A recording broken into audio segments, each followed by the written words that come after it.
Oke, balik lagi di channel gua, di channel Ronald ya, teman-teman ya.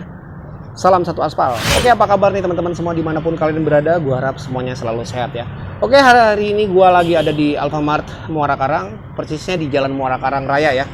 Jadi ada beberapa komentar di sini yang menanyakan, Bang, bikin tutor pemain GoFood dong, Bang. Akun gua tapi ingin menjadi pemain GoFood. Jadi di sini gue akan berbagi tutorialnya. Ini menurut berdasarkan memang pengalaman yang pernah gue jalanin, teman-teman.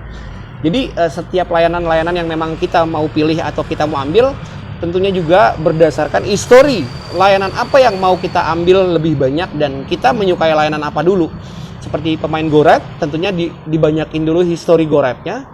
Seperti pemain GoSend juga dibanyakin juga histori GoSend-nya.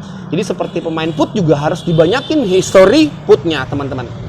Jadi setiap layanan-layanan ini ya kalau memang teman-teman minat di layanan Ride, GoSend dan Food, tentunya dibanyakin histori atau dibanyakin layanan yang memang kita sukai ya, teman-teman ya. Nah, di sini gue mau ngebahas untuk tutorial pemain GoFood. Yang pertama-tama mungkin gue akan ngebahas dulu sistem GoFood ya, mungkin gue bilang. Jadi sistem GoFood ini ada di beberapa kategori, teman-teman. Jadi dari pagi atau sarapan pagi, siang atau jam makan siang, sore atau bisa dibilang cemilan, dan malam ada dua kategori lagi dari jam 8 sampai jam 10 dan jam 11 sampai jam 2 ini bisa dibilang makan malam dan cemilan. Itu. Jadi untuk pemain GoFood ya. Jadi ketika teman-teman memang tidak bisa bangun pagi, tentunya juga teman-teman main di siang hari bisa langsung main di jam siangnya, teman-teman. Oke, itu yang pertama. Dan yang kedua, untuk menjadi pemain GoFood tentunya saldo harus dibesarkan, teman-teman. Kenapa saldonya dibesarin, Bang? Mungkin teman-teman di sana banyak yang tanya. Kenapa saldo driver pemain GoFood ini harus dibesarin? Jadi gua akan kasih gambarannya seperti ini. Kalau saldo teman-teman ini minim, contoh gue bilang saldo teman-teman misalkan 100.000 lah, saldo drivernya 100.000. Teman-teman main di Muara Karang, yang dimana di Muara Karang ini belanjanya bisa sampai ratusan ribu ke atas ya. Kita ngomong pahitnya dulu gitu loh. Kita ngomong pahitnya dulu karena di Muara Karang ini martabak aja satu loyang bisa 200.000, teman-teman. Makanan-makanan seafoodnya dan sebagainya ini di atas 100 ribuan. Walaupun memang banyak yang memang masih di bawah 100.000 tentunya, tapi gue saranin untuk saldonya dibesarin. Nah, kenapa harus saldonya dibesarin? Jadi ketika teman-teman dapat tunai nantinya di Muara Karang, saldo teman-teman 100.000, dapat tunainya 150.000, tentunya saldonya jadinya minus kalau dapatnya tunai. Kita ngomong pahitnya dulu di sini, teman-teman. Jadi jangan ngomong enaknya dulu. Nah, ketika kita saldonya minus, tentunya akan berat untuk masuk yang tunai lagi. Itu menurut berdasarkan pengalaman yang memang gue jalanin. Nah, kenapa gue bilang saldonya dibesarin? Untuk menghindari ketika kita memang mendapatkan tunai. Jadi ketika kita mendapatkan tunai, saldo kita kan masih ada atau deposit kita masih ada di dalam. Ini menurut berdasarkan pengalaman gue. Jadi kalau saldo teman-teman minus, ini agak berat gitu loh. Sepengetahuan gue ini daerah-daerah Muara Karang contohnya gue bilang ya. Di daerah Muara Karang ini drivernya itu saldonya minimal 500 sampai 1 juta, teman-teman di sini main food. Jadi saldo drivernya itu biasanya gede-gede di sini ya, karena memang tentunya disesuaikan dengan lokasi order juga gitu loh. Contoh kayak di Taman Palem juga sama seperti itu. Jadi pemain food ini sebenarnya tutorialnya gampang banget, saldonya dibesarin dan banyakin layanan foodnya seperti itu ya.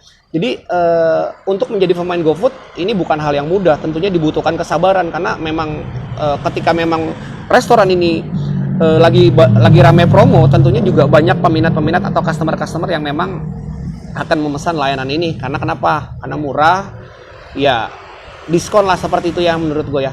Oke, di sini mungkin gue akan berbagi jam-jam layanan GoFood ini beredar ya. Jadi kalau pagi ini biasanya jatuhnya sarapan pagi. Nah, kalau pagi-pagi gini biasanya restoran-restoran yang 24 jam ya. Seperti KFC, McDonald, mungkin juga ada bubur ayam di perkampungan atau perumahan-perumahan gitu loh. Nah, dari pagi sekitar jam 5 sampai jam 7 lah gue bilang gitu loh ya. Jam 7 atau jam 8 pagi ini jatuhnya sarapan. Nah, di jam 10 atau jam 11 sampai jam 2 ini kategorinya sarapan atau makan siang ya, makan siang gue bilang ya. Ini biasanya makanan-makanan berat yaitu nasi gitu loh, nasi, terus cemilan-cemilan seperti es atau kopi-kopi seperti itu yang menurut gue gitu loh, banyakan peminatnya. Nah, di jam 11 sampai jam 2. Nah, ada lagi ini jam sore itu sekitaran jam 4 atau jam 3 siang sampai jam 5 biasanya ini cemilan teman-teman. Cemilan ini biasanya berupa kayak gorengan-gorengan, french fries kayak gitu-gitu ya, es kopi kayak gitu-gitu. Itu jatuhnya cemilan teman-teman. Nah, di jam 8 malam sampai jam 7 malam sampai jam 9 biasanya ini jatuhnya makan malam. Makan malamnya jatuhnya kembali lagi makanan berat seperti nasi, sayuran dan sebagainya gitu loh. Nah, dari jam 8 malam sampai jam 9 kemudian ke jam 10 malam atau jam 11 malam sampai jam 2 ya. Ini jatuhnya bisa dibilang kategori makanan berat dan juga bisa jadinya cemilan sebelum tidur ya. Ini juga banyak diminati oleh customer-customer di jam-jam segini. Biasanya orang-orang yang mau begadang biasanya suka pesan kopi dan sebagainya. Seperti itu ya jam-jam layanan GoFood di sini teman-teman. Jadi itu aja mungkin yang dapat gue sampaikan di video gue kali ini. Jadi untuk menjadi pemain GoFood tentunya butuh banyak kesabaran dan disesuaikan jam-jamnya teman-teman. Itu yang memang pernah gue jalanin dan memang pernah gue lalui ya. Jadi kalau memang di lokasi teman-teman memang untuk pengen menjadi pemain food tapi memang restonya atau tokonya atau tempat makannya sedikit ya jangan deh, mendingan main layanan yang memang banyak digemari di sana seperti mungkin GoSend atau Ride.